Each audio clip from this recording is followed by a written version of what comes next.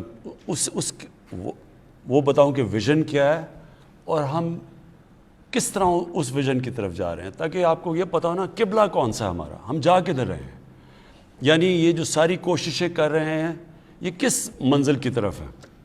دیکھیں، جب آپ نماز پڑھتے ہیں نا 5 وقت پہ، جب آپ اللہ سے صرف ایک ہی چیز نماز پڑھ کے مانگتے ہیں کہ اللہ ہمیں ان کے راستے پہ لگا جن کو تو نے نعمتیں بخشی ہیں، صرف ایک چیز مانگتے ہیں. یہ یاد رکھیں کہ وہ راستہ ہے، ہم منزل نہیں مانگ رہے، ہم اس راستے پہ چلتے ہیں، کیونکہ وہ راستہ، وہ منزل تو وہ اس پہ جو پہنچے ہیں وہ نبی صلی اللہ علیہ وسلم پہنچے ہیں، وہ تو ہم پہنچ نہیں سکتے. لیکن ہم اگر ان کے راستے پہ بھی چلے گئے تو یہ ملک بالکل ایک عظیم ملک بن جائے گا. یہ بنا تھا اسلامی فلاحی ریاست، یہ اس کا مقصد تھا پاکستان کا بننے کا. اب میں آپ کو بتاؤں کہ وہ راستے کے اندر کون سے اصول ہیں جن کے اوپر وہ مدینہ کی ریاست کھڑی ہوئی تھی، اور ان اصولوں کو ہم کتنا اپنا چکے ہیں. سب سے بڑا اصول یہ تھا کہ فلاحی ریاست بنی تھی غربت کم کرنے کے لیے، نچلے طبقے کو اوپر اٹھانے کے لیے بنی تھی پہلی دفعہ دنیا کی تاریخ میں. میں پہلے یہ بتاؤں گا تو پہلا یہ آبجیکٹو تھا. دوسرا، قانون کی بالادستی. 2 خلیفہ وقت، پہلے 4 میں سے 2 خلیفہ وقت عدالت میں گئے، جبکہ ان کا کیا کردار تھا، ان کا کیا سٹیٹس تھا، خلیفہ تھے. اس کے باوجود وہ عدالت میں جا کے کھڑے ہوئے صرف ایک چیز بتانے کے لیے کہ قانون کی حکمرانی ہے، طاقت کی حکمرانی نہیں ہے. تو دوسری چیز یہ کہ کتنی ہماری جد و جہد ادھر کدھر ہے، اس راستے پہ ہم نکلے ہیں یا نہیں نکلے. اور تیسری کہ جب لا الہ الا اللہ ایک انسان پڑھ لیتا ہے تو پھر کسی اور انسان یا کسی کے سامنے جھکنا شرک ہوتا ہے. لا الہ الا اللہ ایک انسان کو آزاد کر دیتا ہے، یہ بے شرمی سے، بے غیرتی سے، ہاتھ پھیلانے سے. ایک لا الہ الا اللہ ایک چھوٹے سے انسان کو بڑا انسان بنا دیتا ہے، ایک خوددار قوم. اور یہ 3 پرنسپلز پہ کھڑی ہوئی تھی مدینہ کی ریاست. جب ہمارے نبی صلی اللہ علیہ وسلم نے خط بھیجے پرشین ایمپرر کو، ایک سپر پاور، دوسری طرف رومن ایمپرر، بیزنٹائن ایمپرر ہرکلیس، اس کو جب خط بھیجا تو انہوں نے امداد مانگنے کے لیے نہیں بھیجا. انہوں نے یہ نہیں کہا ہمیں قرضے دے دو یا ہمیں ایڈ دے دو، ہمارے حالات بڑے برے، اور برے حالات تھے مسلمانوں کے. جو ابھی آپ نے سوال پوچھا، آپ نے ایک چیز 3 سال کی ابھی بات کی نا، آپ اگر تاریخ اٹھا کے پہلے 5 سال دیکھ لیں مدینہ کی ریاست کے تو برے حالات تھے مسلمانوں کے. وہ دنیا کے عظیم ترین لیڈر بھی تھے، لیکن ایک دم حالات ٹھیک نہیں ہوئے. وہ اس راستے پہ لگے جس کی وجہ سے حالات ٹھیک ہوئے. وہ راستہ جو انہوں نے دکھایا، جو اصولوں پہ کھڑی کی، ان اصولوں نے ایک جن کی کوئی حیثیت ہی نہیں تھی عربوں کی، ان کو دنیا کی امامت کروا دی. تو پہلے تو آپ کو سمجھنا ہے کہ کیا ہم ان اصولوں پہ چلنے کی کوشش کر رہے ہیں یا نہیں کر رہے. کیا اس ملک کے اندر ہم اپنے کمزور طبقے کے لیے وہ قدم اٹھا رہے ہیں؟ کبھی پاکستان میں کسی نے سوچا تھا کہ ہیلتھ کارڈ جن صوبوں میں ہماری حکومت ہے، پختونخوا، پنجاب، آزاد کشمیر میں اب، اور گلگت بلتستان، ان سارے صوبوں میں جدھر ہماری حکومت ہے وہاں پوری طرح ہم ہر شہری کو ہیلتھ کارڈ دے رہے ہیں، ہیلتھ انشورنس. یہ اتنی بڑی چینج ہے کہ کوئی سوچ، یہ ہمارے سے امیر ترین ملکوں کے اندر بھی یہ سہولت نہیں ہے. یعنی ایک خاندان کے پاس ہیلتھ انشورنس 10 لاکھ روپے تک اس خاندان میں اپنا علاج کروا سکتے ہیں. یہ ایک انقلاب ہے. یہ ابھی تک لوگوں کو پوری طرح پتہ نہیں چلا کہ یہ کتنا بڑا ہم نے قدم اٹھایا ہے. تو یہ اسی طرف جا رہے ہیں فلاحی ریاست پہ. پھر پناہ گاہ، ہم نے جو پناہ گاہ بنا رہے ہیں یہ غریب مزدوروں کے لیے، جو بیچارہ سارا دن محنت کرتا ہے، وہ ہم چاہتے ہیں کہ وہ اس کو کھانا پینا بھی وہاں ملے، سوئے بھی وہاں، نہائے دھوئے بھی وہاں، مزدوری کرے، اور جو مزدوری سے پیسہ اٹھائے اپنی بیوی بچوں کو بھیج سکے. یہ پناہ گاہ میں ابھی ہم اضافہ کر رہے ہیں. میں ابھی آپ کو بتا دوں کہ ہم نے ابھی تک کتنی پناہ گاہ بنا چکے ہیں آپ کے پاس. ہم اب تک 22 پناہ گاہ بنا چکے ہیں شہروں کے اندر, اور 11 اور بننے والی ہیں, اور انشاءاللہ یہ ہم پھر پھیلاتے جائیں گے جدھر جدھر مزدور کام کرتے ہیں ان کے لیے رہنے کے لیے. یہ میں سمجھتا ہوں کہ اگر ہمیں جانے تک, اگر ہم ابھی 33 ہماری بنیں گی, اگر ہم یہ سارے شہروں کے اندر جدھر مزدور کام کرتے ہیں وہاں اگر ہم پناہ گاہ بنا گئے, میں اس کو اپنی بہت بڑی اچیومنٹ سمجھوں گا. کیونکہ امیر ملکوں کے اندر بھی ایسا نہیں ہے, وہاں بھی اب امریکہ کے اندر بھی سڑکوں پہ رات کئی جگہ ان کے پاس چھت نہیں ہوتی, سوتے ہیں, جو سب سے دنیا کا امیر ملک ہے. میں یہ چاہتا ہوں کہ پاکستان میں کبھی نہ ہو کہ ہمارے لوگ, ہمارا مزدور بیچارہ سڑکوں پہ سوئے. تو اس کے لیے پناہ گاہ بنا رہے ہیں. پھر ہم ایک بھوکا نہ سوئے, ہم نے بسز شروع کی ہیں, اور ان کا ابھی تک ہمارے 12 بسز ہیں, یہ پھرتی ہیں. یہ 4 شہروں کے اندر ابھی ہم لے کے آئے ہیں. یہ ٹرک ہیں, کیونکہ ایکسپیریمنٹ ابھی کر رہے ہیں کہ پہلے ہم نے تھوڑے سے پناہ گاہ بنائے, ان کو پھر ہم نے بہتر کیا, ان کی سٹینڈرڈ, ان کے SOPs بنائے, اب ہم ان کو پھیلائیں گے. اسی طرح ہم نے پہلے ایکسپیریمنٹ کیا, ہماری بس جاتی ہے غریب علاقوں میں, لوگوں کو کھانا دیتی ہے. اب ہم یہ بسز بڑھاتے جائیں گے. ابھی ہمارے پاس 12 بسز ہیں. ہمارا ہے کہ اگلے 6 مہینے میں 50 ٹرک ہمارے جائیں غریب علاقوں کے اندر, اور انشاءاللہ اس کو مزید بڑھاتے جائیں گے. اچھا جی, اس کے علاوہ جو اب ہم کرنے جا رہے ہیں وہ ہے کامیاب پاکستان. اب یہ میرا سب سے بڑا پروگرام آنے والا ہے. کامیاب پاکستان کے اندر کیا ہوگا کہ جتنے 40% جو ہمارے خاندان ہیں جو نچلے طبقے میں ہیں, ان کے لیے ایک گھر کے اندر ایک کو ٹیکنیکل ایجوکیشن ملے گا, سارے گھر کو ہیلتھ کارڈ ملے گا تاکہ وہ ان کا علاج ہو جائے. ایک ہم ان کو مائکرو فائنانس سے اپنا گھر بنا کے ان کو قرضہ لے کے دے رہے ہیں. یہ مائکرو فائنانس کمپنیز ہیں, وہ کیا کریں گی کہ اگر میں اپنا گھر بنانا چاہوں تو ان کو پہلی دفعہ پاکستان کی تاریخ میں فائنانس ملے گا. مائکرو فائنانس سے قرضے دلوائیں گے تاکہ وہ جو قسطیں دیتے ہیں اپنے کسی کرائے کے گھر میں رہنے کے لیے, وہی قسطیں دے کے ان کو اپنا گھر ہو جائے. یہ پاکستان کے اندر پہلی دفعہ چیز ہوگی, اور ساتھ پھر ہیلتھ کارڈ ملے گا. یعنی 4 چیزیں دے رہے ہیں, قرضہ, اور قرضے ملیں گے سود کے بغیر. تو شہروں کے اندر قرضے دیں گے تاکہ وہ اپنی کوئی چھوٹی سی بزنس کر لے, دیہات کے اندر قرضے دیں گے تاکہ کسان اپنی مدد کر سکے سود کے بغیر. یہ ہمارا انشاءاللہ اسی مہینے لانچ ہونے لگا ہے ہمارا کامیاب پاکستان, اور انشاءاللہ یہ ایک بہت بڑا ہے. پھر قانون کی بالادستی. تو پہلے تو فلاحی ریاست کی طرف ہم انشاءاللہ ہمارا پورا زور ہے کہ ہم, اور پھر میں نے آپ کو پہلے بتا دیا کہ احساس کا پروگرام ہمارا شروع ہو رہا ہے دسمبر میں. 40% غریب خاندانوں کو جو چیزیں کھانے پینے کی چیزیں ہیں ان کے اوپر ڈائریکٹ سبسڈی دیں گے. ہمارے پاس پورا ڈیٹا ہو گیا. دوسری چیز قانون کی بالادستی. یہ ہماری سب سے بڑی اس وقت جہاد چل رہی ہے. جہاد یہ ہے کہ پاکستان میں طاقتور ایک قانون اور غریب کے لیے دوسرا قانون. یہ جو قانون طاقت کی بالادستی ہے, اس کو قانون کی بالادستی میں لے کے آنا چاہتے ہیں. یہ سب سے مشکل کام ہے. اس میں مجھے آپ سب کی ضرورت ہے, کیونکہ یہ وہی قبضے گروپ ہیں جو کہ طاقتور ہیں, غریبوں کی زمینوں پہ قبضہ کرتے ہیں. یہ وہ سیاستدان ہیں, چوری کر کے پیسہ باہر لے گئے ہیں, اور ان کو ہاتھ ڈالو تو کہتے ہیں کہ جی آپ کی گورنمنٹ گرا دیں گے. ان کے اوپر ہم نے پورا ہاتھ ڈالنا ہے, اور ایک لوگوں کو آزاد کرنا ہے, لوگوں کو قانون دے کے, انصاف دے کے آزاد کرنا ہے. یہ دوسرا ہے. اور تیسرا خودداری. ہم یہ وہ ملک بنانا چاہتے ہیں جو انشاءاللہ ایک اپنے پیر پہ کھڑا ہو, کبھی کسی سے ہمیں بھیک نہ مانگنی پڑے, قرضے نہ مانگنے پڑیں, کسی کے سامنے ہم ایڈ دے کے ان کی جنگوں میں نہ شامل ہوں, کیونکہ وہ ہمیں پیسے دے رہے ہیں تو ہم ان کی جنگ میں شامل ہو جائیں. ایک خوددار, ایک آزاد ملک. اور یہ بھی ایک, جب قوم ایک فیصلہ کر لیتی ہے کہ ہم نے دنیا میں اپنی ہر پاسپورٹ کی عزت کروانی ہے, تو عزت تب ہوتی ہے جب ایک قوم اپنی خود عزت کرتی ہے. جب ایک قوم خود عزت کرتی ہے وہ خوددار قوم بن جاتی ہے, اس کی دنیا ریسپیکٹ کرتی ہے. تو یہ میرے 3 ایم ہیں, اور انشاءاللہ میری کوشش یہ ہے کہ 5 سال کے بعد, اب یہ جو ہمارا ٹرم ختم ہوگی, لوگ دیکھیں گے 5 سال پہلے کیا تھا پاکستان کے حالات اور 5 سال کے بعد کیا ہے. جی وقت کیونکہ کم ہے, ہم اب آج کے پروگرام کے آخری کالر سے بات کریں گے جن کی کال نہیں لگ سکی.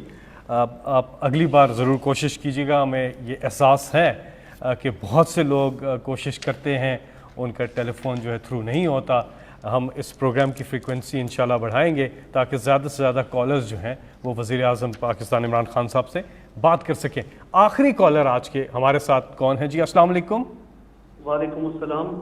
وزیر اعظم پاکستان جی جی جی جی جی عمران خان صاحب السلام علیکم. جی وعلیکم السلام.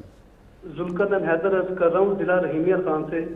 کرپشن کے خلاف آپ نے جو بڑے بڑے برج گرائے وہ آپ کی پاکستان سے محبت اور مستقل مزاجی کی عکاسی کرتی ہے جو قابل تعریف ہے. آج آپ سے براہ راست بات کا موقع ملا جس کے لیے میں بہت زیادہ مشکور ہوں. مجھے اور مجھ جیسے ہزاروں لوگوں کو فوری انصاف کی آپ سے بہت زیادہ امید ہے. میں آپ کو جنوبی پنجاب کی Khwaja Farid university of engineering and information technology پر نظر ثانی کی درخواست کرتا ہوں کہ مکمل تحقیقات کروائی جائیں. گزشتہ چند سالوں سے پروفیسر ڈاکٹر سلیمان طاہر نے بطور وی سی یونیورسٹی کا چارج سنبھالا اور ملازمین پر ظلم و ستم کے پہاڑ گرائے. چند ہی مہینوں میں عرصہ 6 سال سے کام کرنے والوں کو وجہ بتائے بغیر 200 سے زائد ملازمین برطرف کر دیے گئے اور ان کا داخلہ یونیورسٹی میں ممنوع کر دیا گیا. آواز اٹھانے پر ہمیں سنگین قسم کی دھمکیاں دی گئی جس پر اوکے میں اس کا تحقیقات کریں گے ہم کہ کیا اس کی حقائق اور گورنمنٹ پنجاب سے بات بھی کریں گے. میں آخر میں صرف ایک چیز کہنا چاہتا ہوں. دیکھیں ہمارے لیے سب سے بڑا جو مسئلہ ہے نا, جو میرے لیے حکومت کے لیے تکلیف دے رہا ہے, وہ جو مہنگائی ہے. اب مہنگائی کئی وجوہات سے ہیں. ایک ہے کہ آپ کی امپورٹس, جب آپ چیزیں امپورٹ کرتے ہیں کھانے پینے کی چیزیں, تو جب ہمارا پریشر پڑا اور روپیہ نیچے آیا تو, اور روپیہ کیوں نیچے آیا, کیونکہ ہمارے پاس اتنا بڑا خسارہ کر کے چھوڑ کے چلے گئے, جس کو کرنٹ اکاؤنٹ کہتے ہیں, یعنی ڈالرز ہمارے کم ہو گئے ملک میں, اس کی وجہ سے روپے گر گیا, ڈالر کی قیمت اوپر چلی گئی, ساری چیزیں مہنگی ہو گئی. ایک تو وہ ہے. دوسرا ہمارا مسئلہ یہ ہے کہ ہمارے ملک میں بدقسمتی سے جو کسان چیزیں پروڈیوس کرتا ہے اور وہ جو بکتی ہیں آ کے شہروں میں ریٹیل میں, اس میں بہت بڑا فرق ہے. اب اس کو ہم کم کرنے کے لیے, تاکہ کسان کو بھی زیادہ پیسہ ملے اور لوگوں کے لیے بھی سستی چیزیں, اس کے لیے ہم سٹوریج 800 نئی سٹوریج بنا رہے ہیں, کیونکہ کسان کے پاس اگر سٹوریج ہو جائے تو پھر اس کو جلدی جلدی اپنا سامان نہیں بیچنا پڑتا, اور پھر اس کو اگر ہم کریڈٹ دے دیں, کسان کارڈ لے کے آ رہے ہیں تاکہ اس کے پاس قرضہ بھی آ جائے, تاکہ وہ آرتی کے پاس نہ جائے اور پھر اس کی بھی چیز مہنگی بکے اور لوگوں کے لیے بھی سستی ہو, تو اس کے اوپر ہم پورا کام کر رہے ہیں. لیکن میں اس کے باوجود آپ کو کہنا چاہتا ہوں, یہ میرے پاس ٹیبل ہے, دنیا میں جتنے بھی ملک ہیں آج اس کی پوری لسٹ میرے پاس ہے. اس میں آپ یقین کریں کہ آج جو سب سے سستا ملک دنیا میں, وہ کون سا ملک ہے؟ وہ آپ کا پاکستان ہے. اس وقت ہمارا ملک دنیا میں سب سے سستا ہے رہنے کے لیے. ہمارے سے اوپر ہے افغانستان, پھر ہندوستان, پھر سیریا, پھر ٹونیزیا, ازبیکستان, وینزویلا. یعنی ہم ان سارے ملکوں میں سے, یہ پوری میری لسٹ ہے, ان میں سے آج بھی پاکستان سب سے سستا ہے. پٹرول بدقسمتی سے لوگ ہمیں قیمت بڑھانی پڑتی ہے. قیمت کیوں بڑھانی پڑتی ہے؟ کیونکہ باہر تیل بڑی تیزی سے مہنگا ہو گیا, پتہ نہیں کتنا 6 مہینے میں کدھر سے کدھر پہنچ گیا تیل. 47% بڑھا ہے تیل دنیا میں. تو ہم کیونکہ امپورٹ کرتے ہیں تو ہمیں بھی بڑھانا پڑتا ہے. تو دنیا میں 47% بڑھا ہے, پاکستان میں 11% بڑھا ہے صرف. آج سارے ملکوں میں سے جدھر جو تیل امپورٹ کرتے ہیں, سب سے سستا پیٹرول اور ڈیزل پاکستان میں ہے. صرف جو 27 ملک جنہوں میں ہمارے سے زیادہ سستا ہے, وہ خود ان کے ملک میں تیل ہے, ان کو امپورٹ نہیں کرنا پڑتا. تو جو امپورٹ کرتے ہیں ملک جس طرح پاکستان ہے, ہم دنیا میں آج سب سے سستا پیٹرول اور ڈیزل ہمارے ملک میں. کہنے کی یہ کوشش کر رہا ہوں کہ ہم جدوجہد کر رہے ہیں قیمتیں نیچے لانے کے لیے. یعنی یہ ہمارا سارا وقت, ہر ہفتے میٹنگ ہوتی ہے کہ کیسے ہم نے روکنا ہے, لوگوں کے لیے آسانیاں پیدا کرنی ہے. اور آخری بات یہ کہنا چاہتا ہوں کہ جو تنخواہ دار طبقہ ہے اس کو تو واقعی ہٹ ہوئی ہے کہ اگر آپ کی تنخواہیں ہیں تو جب چیزیں اوپر گئی ہیں تنخواہ دار طبقے کے لیے مشکل وقت ہے، اور ان کے لیے ہم نے ابھی سیلری ان کی انکریز کی ہے، بڑھائی ہے اس باری۔ لیکن جو باقی کسان ہیں دیہات میں، ادھر تو 1100 ارب روپیہ پہلی دفعہ مزید اضافی کسانوں کے پاس کیا ہے۔ کبھی پاکستان کی تاریخ میں اتنا زیادہ پیسہ کسانوں کے پاس نہیں گیا، کیونکہ کبھی گندم کی یہ ریٹ نہیں ملی، کبھی گنے کا یہ ریٹ نہیں ملا، کبھی مکئی کا یہ ریٹ نہیں ملا۔ تو یہ جو ریٹ جو اضافی پیسہ گیا ہے، ایک تو وہاں ان کے انکم بڑھی ہے، دوسرا اس وقت انڈسٹری کے اندر جس طرح کا اس وقت پیسہ ٹیکسٹائل انڈسٹری میں بن رہا ہے یا انڈسٹریز بنا رہی ہیں، مجھے لوگوں نے کہا کہ انہوں نے کبھی اتنا زیادہ پیسہ نہیں بنایا۔ کنسٹرکشن کے اندر جس طرح کی اس وقت آج پیسہ بن رہا ہے کنسٹرکشن کے اندر، جو آج زمین کی قیمتیں چلے گئی ہیں پلاٹس کی اور گھروں کی، یہ بھی کبھی کسی کے پاس اتنا پیسہ نہیں آیا۔ تو میں صرف ریکویسٹ کروں گا کہ جو انڈسٹری والے ہیں، آپ اپنے جو مزدور ہیں ان کی آپ زیادہ تنخواہیں بڑھائیں، کیونکہ جب آپ کو اتنا فائدہ ہوا ہے تو ان کو بھی فائدہ کروائیں جو مزدوروں کو ہے۔ لیکن جو سیلریڈ لوگ ہیں، مجھے پتہ ہے آپ کی مشکلات ہیں، انشاءاللہ جس طرح ہمارا اب ٹیکس بڑھتا جا رہا ہے، ہماری آمدنی بڑھتی جا رہی ہے۔ آپ کو پتہ ہے ہم نے اس باری سب سے زیادہ پاکستان کی تاریخ میں ابھی ٹیکس اکٹھا کیا ہے، اور انشاءاللہ جو ہم FBR میں اب اور اصلاحات کر رہے ہیں، آٹومیشن لے کے آ رہے ہیں، تو ہماری آمدنی اور بڑھتی جائے گی۔ جیسی جیسی آمدنی بڑھے گی انشاءاللہ ہم اپنی سیلریڈ کلاس کی بھی مدد کریں گے، اور ہم یہی پیسہ لگائیں گے اپنے انفراسٹرکچر کے لیے، اپنے کسانوں کے لیے، تاکہ ان کی پیداوار بڑھے۔ جب ہماری پیداوار بڑھے گی تو اس سے پھر ہماری جو کھانے پینے کی چیزیں بھی مہنگی نہیں ہوں گی۔ بہت بہت شکریہ۔ آپ یہ نمبر نوٹ کر لیں سٹیزن پورٹل کا 05190000111 900011۔ آپ اپنی شکایات اس پہ بھی درج کر سکتے ہیں۔ پھر کبھی آپ سے ملاقات ہوگی۔ بہت بہت شکریہ۔